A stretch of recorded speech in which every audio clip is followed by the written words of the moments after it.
Everyone's conclusion on the first ending of Silent Hill F. Warning.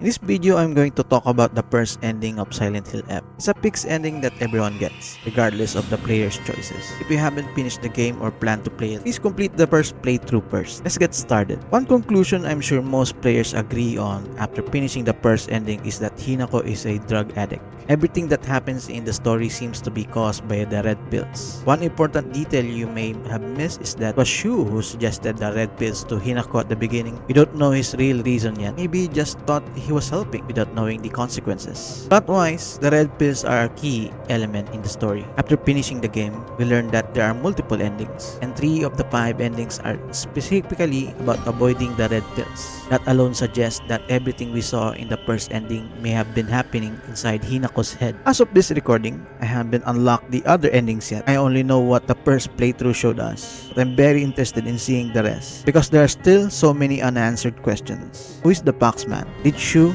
Rinko, and Sakako really die? Why was Junko wearing a mask? Why did Hinako kill her own parents? I don't know yet, but there's one thing I'm sure of. The first playthrough is clearly a bad ending. Almost everyone dies, except maybe the Paxman, Junko, and of course, Hinako, who gets arrested. It ends with a ton of unanswered questions and plot holes. That's why we're seeing people on social media rating the game a 4 out of 10. I'm pretty sure most players who only finish the first ending will think it's a bad game. But the rest of us, the 10% who knows Ryukishi's writing, understand that the story isn't over yet. The writer of Silent Hill F is Ryukishi07, a well-known Japanese author who created Higurashi and Umineko, both horror visual novels with a structure known as question arcs. Question arc sets up mysteries and leaves the player with unanswered questions, which are later resolved in the answer arcs. Silent Hill F clearly follows the same format. Whether you like the kind of writing or not, it works. Higurashi and Umineko are both highly praised in Japan.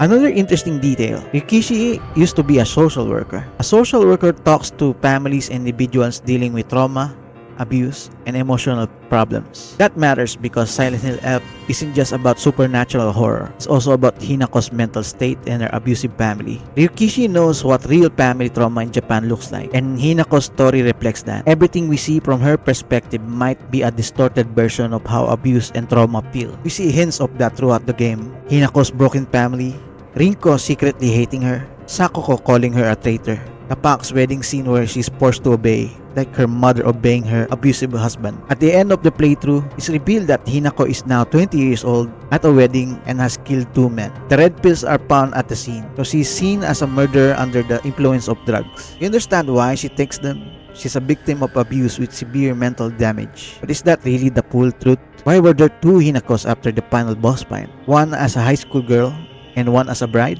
Why her? She doesn't deserve this, and I refuse to believe this is her real ending. That's why I'm going to play all the endings to fully understand what really happened to Shimizu Hinako. Thank you for watching. My name is Meko, and if you like the video, please consider subscribing and pressing the like button.